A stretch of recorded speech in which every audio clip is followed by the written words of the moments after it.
Un buen sitio para empezar a hablar de la construcción de aviones en España probablemente sea delante de este prototipo de nuestro entrañable culo pollo, el Casa C-101.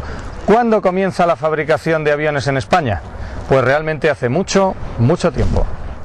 En 1910, Luis Blériot, con un avión prácticamente idéntico a este, cruza el Canal de la Mancha, travesía en la que tarda aproximadamente 38 minutos.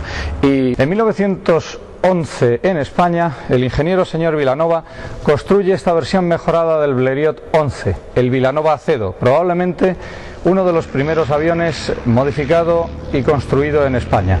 Iba equipado con un motor Anzani de tan solo 22 caballos y, como podemos observar en estas imágenes, todavía hoy vuela perfectamente.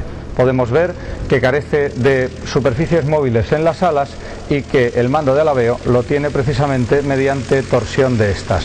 Veamos que prácticamente en el aire se comporta como un ultraligero.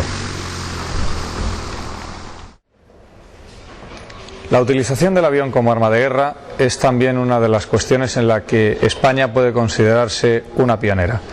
El 5 de noviembre de 1913 España realiza el primer bombardeo aéreo y el 17 de diciembre del mismo año, 1913, los capitanes Barrón y Cifuentes realizan el primer bombardeo aéreo de la historia realizados con bombas de aviación, es decir, con bombas diseñadas para ser lanzadas desde avión. En principio el sistema de lanzamiento pues era bastante simple, una cuerda a lo largo del avión donde se colgaban las bombas y para lanzarlas simplemente se cortaba.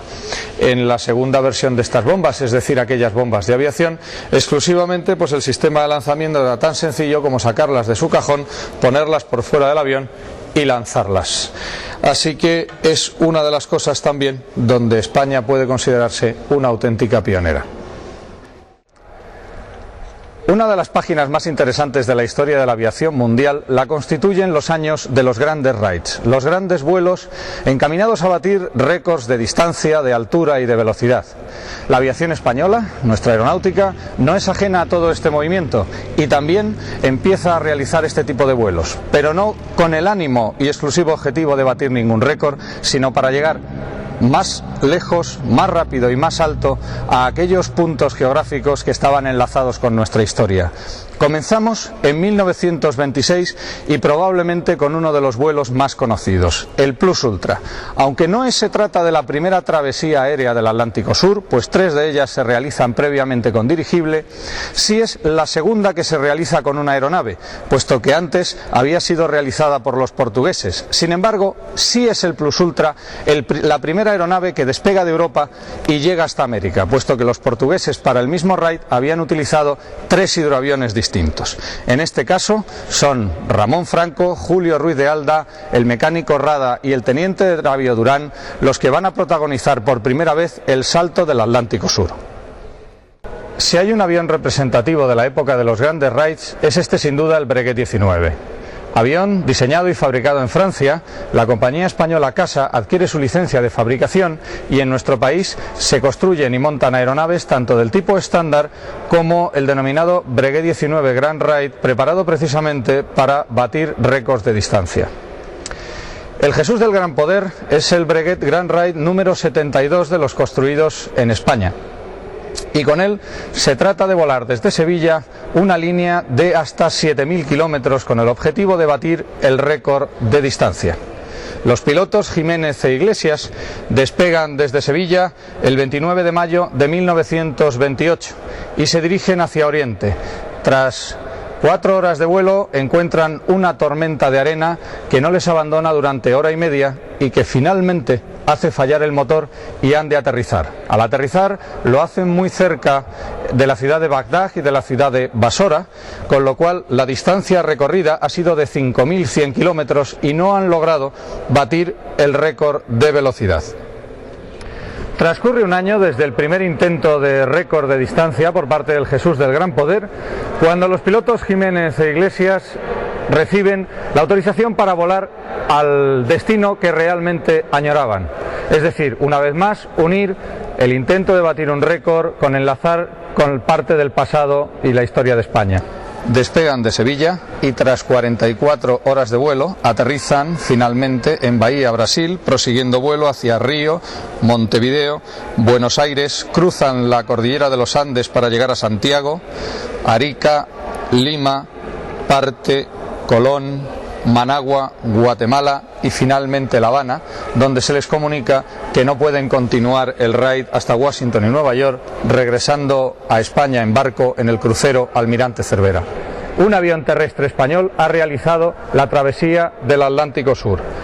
Muchos de ustedes se preguntarán cómo en una cabina tan estrecha y tan angosta podrían estarse 44 horas sin tener siquiera necesidades fisiológicas habituales. Para ello decir que los pilotos, aparte de tomar astringentes de la época como el bismuto o el tanino, recibían una alimentación en los días previos y durante el vuelo en base a higos secos, dátiles, ceregumil, chocolate, agua, coñac y café, sobre todo mucho café. Con este pequeño avión monomotor, una British Clem, fruto de colaboración de compañías británicas y alemanas, tiene lugar uno de los grandes raids de la aviación civil española. Protagonizado por Juan Ignacio Pombo, se trata del vuelo Santander-México. El domingo 16 de mayo de 1935, Juan Ignacio Pombo selecciona México como su destino y despega desde Santander, cubriendo la ruta que une Santander, Madrid, Sevilla, Agadir, Sidi Ifni, Cabo Jubi, Villa Cisneros y finalmente desde Port Etienne lanzarse a la travesía del Atlántico, donde el lunes 20 de mayo hace aterrizaje en Natal, donde llega solo con 17 litros de gasolina. No todos los grandes vuelos de la aviación española están destinados a coronarse con el éxito.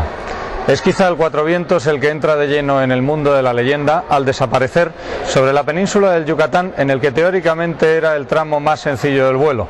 Desde Cuba hasta México, tan solo 1920 kilómetros para entrar no en la historia, sino además en la leyenda. El 10 de junio de 1933, el capitán Mariano Barberán y el teniente Joaquín Collar, en el Breguet Superbidón Cuatro Vientos, dotado de un motor hispano de 650 caballos y especialmente modificado con una cabina cerrada, precisamente para hacerlo más adecuado a este tipo de vuelos, despegan el 10 de junio de 1933 de Sevilla. Tras prácticamente 40 horas de vuelo y cubriendo 7.895 kilómetros, aterrizan en Camagüey. Son recibidos como auténticos héroes porque finalmente se había logrado unir España y Cuba. Una vez más los raids unen historia y récord de aviación. Pero en el tramo a México, un tramo sencillo, el Cuatro Vientos desaparece para siempre, quedándonos solamente para el recuerdo la reproducción a tamaño natural que hoy se conserva en el Museo del Aire de Cuatro Vientos, Madrid.